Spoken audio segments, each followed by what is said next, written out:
बात जब भी किसी दुकान की हो, दुकान चाहे छोटा हो या फिर बड़ा, दो चीज़ें ही सामने आती है, पहला प्रॉफिट एंड दूसरा लॉस। अब मेरी दुकान का इतना बड़ा लॉस हो गया था, मुझे बिल्कुल मालूम नहीं था। आइए देखते हैं क्या हुआ।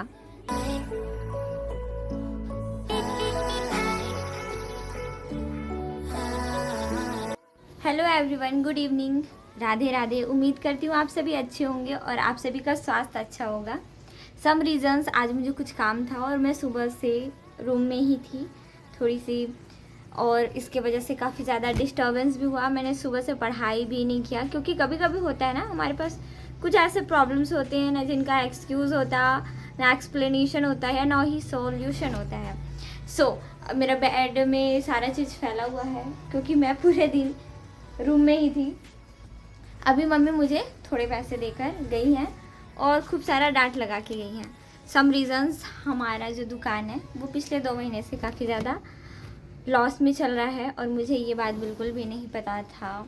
अभी जब मम्मी ने मुझे ये कहा कि मैं बैंक से पैसे निकाल करके, मतलब जो भी था दुकान से, जहाँ से भी सामान आया था वहाँ से 80,000, लगभग 90,000 आसपास पैड करके आई हूँ। दाल वाले दुकान से, कुरकुरे वाले दुकान से, और जो बड़े भी सामान आते हैं, लगभग हमारा दुकान बहुत छोटा है, दिखता नहीं है, पता नहीं चलता है, पर 1-2 बार मुझे लगता है 3-3 बार सामान आए हुए थे, और जिसकी वजह से सारी जगह का पैसा बाकी था और दुकान का प्रॉफिट भी सही तरीके से नहीं हुआ। इस वजह से बैंक से पैसे निकालने पड़े। कई बार हमारा नुकसान हमें बिल्कुल भी पता नहीं चलता, और मम्मी ने बहुत सारा मुझे बोला कि सारा चीज़ तो पहले अच्छे से चलता था। इस महीने तो सबसे गलत बात ये कि मैंने भी कुछ पैसे सेव नहीं किए।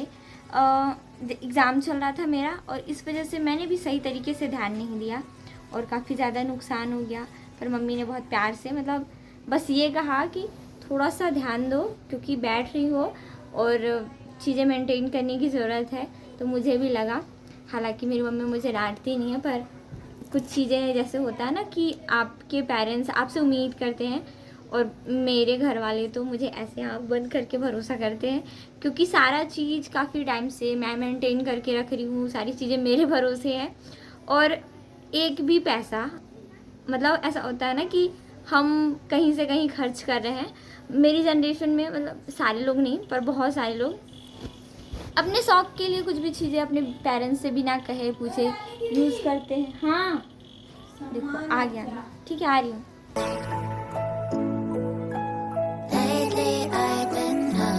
एक साथ कई काम के प्रेशर अक्सर मुझे उल्टे सीधे काम करवा देते हैं। अक्सर कहीं मोबाइल भूल जाती हूँ, कहीं पे कुछ और। भाई, मैंने कह रखा ना, मुझे गर्मी से बहुत ज़्यादा एलर्जी है, तो रात को हम कूलर लेके नहीं गए थे, इस वजह से सुबह मतलब मुझे थोड़ा सा दिक्कत हो गया था। खैर, अभी मेरे सिर्फ एक दुकान का सामान आया है, जिसका बिल लगभग 7,500, 45 रुपये था। तो मैंने अभी उसके पैसे दे दिए हैं, मतलब कि सिर्फ इतने से सामान के 7,500 लगभग।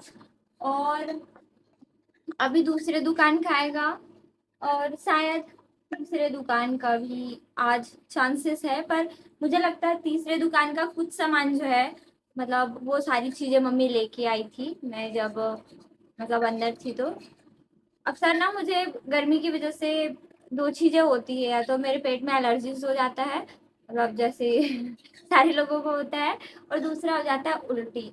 तो इन दोनों चीज़ों की वजह से आज मैं पूरे दिन रूम में थी।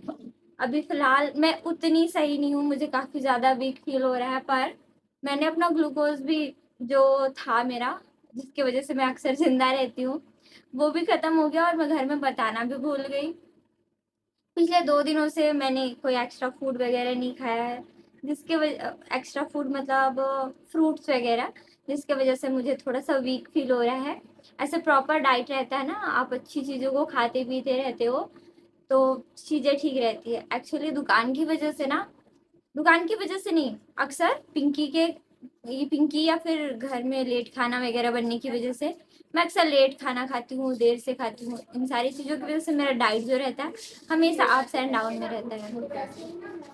खैर, अभी वो वाले दुकान में टाइम है, शायद सामान आने ही वाला होगा, तो उसके लिए भी पैसे गिन लेते हैं, क्योंकि मम्मी स्ट्रिक्टली मुझे ये कह के गई है आज कि कि 1 रुपए का भी उधारी नहीं होना चाहिए किसी दुकान में, नहीं तो तेरी खैर नहीं। तो इस वजह से मेरे भी पास जितने पैसे होंगे, मतलब अभी तो फिलहाल नहीं है, पिछले 2 महीने के होंगे। मेरे पास थे कुछ पैसे, तो उसमें से मैंने नाना को दे दिया था, तो ज़्यादा नहीं है, पर जो भी चीज़ें हैं तो उनके अकॉर्डिंग देखना पड़ेगा, तो कर लेते हैं। सामान तो आ चुका था, लेकिन इसी बीच कई कस्टमर का आना जाना और मेरे जीवन में ये आस पड़ोस के मेरे मामा के बच्चे मेरे लिए वरदान स्वरूप है। इतना सारा काम अकेले करके मुझे तो लगता है मेरी मौत आ जाएगी, पर कई बार मैं जब नहीं सक्रिय होती हूँ, मेरे अंदर बिल्कुल भी ताकत नहीं होता, तब भी ये बच्चे मेरे साथ कदम पे कदम मिलाकर खड़े रहते हैं। आज इतना काम था और मुझे इतनी थकावट थी कि मुझसे कुछ भी काम नहीं होता, पर इन तीनों ने तो मेरा काम सोचो चुटकियों में ख़त्म कर दिया। बहुत आसानी से इन सारे बच्चों के साथ मेरे सारे के सारे काम ख़त्म हो गए। I lost my way, but I found my fighter's destiny. I don't wanna look back now. Kurkure और स्नैक्स के जितने भी लड़ी थे वो सही जगह पर व्यवस्थित कर दिए गए थे। अब बारी चॉकलेट्स की थी, पर ये क्या, हमारी वैष्णवी भी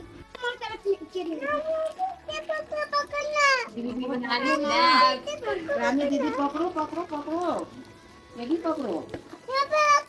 ये भी पकड़ू, ठीक है। काम करने के दौरान 2 बच्चों की और एंट्री हुई, सुप्रीत और वैष्णवी भी आई, साथ में ये बड़ी बच्ची भी आ गई स्नैप बनाने के लिए। दीदी मैं स्नैप बना लूँ क्या? इधर दीदी अपना काम करने में लगी हुई थी, ये करो वो करो। वैष्णवी भी आजकल काफ़ी जिम्मेदार हो गई है। घर का काम ज़रूरी होता है, तो मैंने घर का काम निपटा दिया है उठकर, और अब बच गया मेरे सपनों के ऊपर काम करना। जो भी टाइमिंग बची हुई नहीं है, बचाना पड़ेगा। आज का पूरा दिन ज़्यादातर लगभग 12 डेढ़ बजे मैं सोकर उठी हूँ, तो पूरा टाइम मैंने कल रात से दिन भर सिर्फ बेड पर ही बिताया है, सो रही थी मैं। इन सारी चीज़ों को मेंटेन करूँगी मैं। स्टार्ट करते हैं आज का नाइट रूटीन, पढ़ाई वाला, क्योंकि दिन में तो मैंने पढ़ा नहीं है। कम से कम 3 घंटे एवरेज मेरी आज की पढ़ाई हो जाए तो ऐसे यहाँ पे तसल्ली पड़ जाएगा।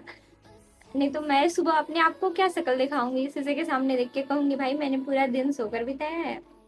चलो, कभी कभी किस्मत कुछ ज़्यादा ही ख़राब होता है। सुबह सुबह मैंने खाना नहीं खाया और मेरे हिस्से का पूरा खाना रखा हुआ था, पर सम रीजंस चींटियाँ जाकर उस पर अपना कब्जा कर बैठी। घर पर मेरे और सीमा के अलावा कोई भी नहीं था। मुझे ज़ोर से भूख लगी थी, तो सीमा को मैंने कहा प्लीज़ मुझे कुछ खाने को दे दो। वैसे तो रखे हुए फ्रूट्स भी थे, पर सीमा को चिप्स खाने का मन था, सो इसने कहा चिप्स खाते हैं। मैंने कहा ठीक है। फिर दीदी के दिए हुए चिप्स खाए, कुछ फ्रूट्स खाए, और उसके बाद अपनी पढ़ाई कंटिन्यू करने लग गई मैं।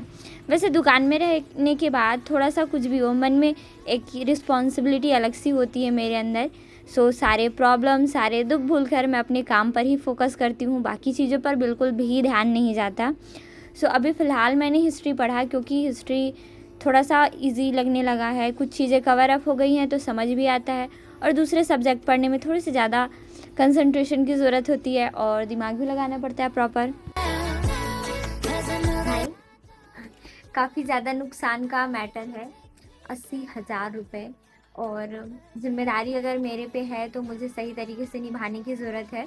कहीं ना कहीं अगर आपके ऊपर कोई भरोसा करता है, कोई रिस्पॉन्सिबिलिटी देता है, तो आपके अंदर काबिलियत होती है, तभी आप उस कार्य को कर पाते हैं या फिर आपको सौंपा जाता है। अब मुझे खुद अंदर से ना, मतलब देखो, मैं 1 रुपये भी इधर से उधर यूज़ नहीं करती, तो मुझे थोड़ा सा लग रहा है कि ये पैसे गए कहाँ। हालांकि मुझे पता है कि ये पैसे आए हैं और ऐसे गए, मतलब कि दोबारा सामान आया, जैसे तैसे भी गया होगा, पर कुछ पैसे तो घर से भी गए और सही तरीके से प्रॉफिट नहीं हुआ। मतलब प्रॉफिट तो हुआ होगा पर सही तरीके से नहीं हुआ, और दुकान हमारा वापस से सही तरीके से जम गया है। बस एक ही दुकान का सामान आया, दूसरा दुकान वाला नहीं आया, तो उसके पैसे मैंने संभाल के रखे हुए हैं। तो आज से मैंने ये सोच रखा है कि एक्चुअल, मतलब पूरे दिन में जितनी भी कमाई होती है, मैं उसको एक तो कॉपी में नोट करके लिखूंगी, और जैसे ही सामान आएगा ना मैं उसको कैलकुलेट करूंगी। तो अभी जैसे कि 7,000 का एक दुकान से आया सामान, दूसरे दुकान से कितना आया है वो पूछ के जोड़ूंगी। और आइसक्रीम वगैरह उस दिन मैंने 5000 के मंगा रखे थे, तो जितने भी होंगे उसके हिसाब से मैं एक अलग सा कॉपी बना के रखूँगी। पता नहीं ऐसा तो सारे दुकान वाले करते हैं, लेकिन मैं थोड़ी सी लेज़ी इंसान, मैं क्या करती थी, कमाई वमाई मैं गिनती तक नहीं थी कि आज पूरे दिन में कितनी कमाई हुई है। बस 150 और 500-200 के नोट उठाती थी, साइड में रख देती थी, क्योंकि सुबह फिर से चिल्लर की ज़रूरत, खुले पैसे की ज़रूरत पड़ती थी, इस वजह से रिलैक्स रहा करती थी। पर अब से ऐसा नहीं करूँगी, थोड़ी सी रिस्पॉन्सिबिलिटी सही तरीके से निभाऊँगी।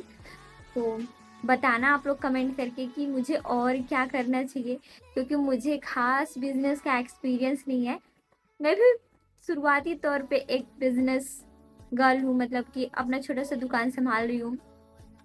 किस तरीके से दुकानदारी होती है मुझे ये नहीं पता है। हाँ, और जिन लोगों की दुकान है वो लोग बताना कि आप लोग कैसे कैसे सारा कुछ मैनेज करके रखते हो, मुझे भी बताना, थोड़ा सा हेल्प मिल जाएगा। कभी कभी होता है ना, पढ़ाई में ज़्यादा फोकस करो तो इधर उधर छूट जाता है, उधर ध्यान दो तो इधर छूट जाता है। मैं अच्छे से पढ़ने लगती हूँ तो मेरा वीडियो इंस्टाग्राम और इधर की दुकान में थोड़ी सी डाउन चलने लगता है, पर जैसे ही मैं इधर को ध्यान दे के उधर ध्यान देने लगती हूँ तो उधर सब कुछ अच्छा चलता है। अब मैं दोनों तरफ से खोखला हो जाती हूँ, मैं करूँ तो करूँ क्या। चलो अभी 9:30 समथिंग 9:45 हो रहे, मतलब 9:45, तो चलते हैं रूम। भूलना नहीं, आप लोग आजकल मेरे वीडियो को प्यार नहीं दे रहे हो, जो रेगुलर हैं सो हैं, लेकिन बाकी लोग तो क्या कर रहे हो भाई, वीडियो लाइक तो कर सकते हो। आज दुकान तो मैंने लगभग 9:30 बजे बंद कर दिया था, पर मुझे हिसाब किताब करने में लगभग 10:30 10:40 हो गए थे। रूम में आने के बाद सबसे पहले डांट खाया, और डांट खाने के बाद मैंने किया डिनर, क्योंकि मम्मी गुस्सा हो रही थी मैंने सुबह से नहीं खाया। तो thank you so much for watching this video. आप सभी अपना खूब सारा ख्याल रखिए।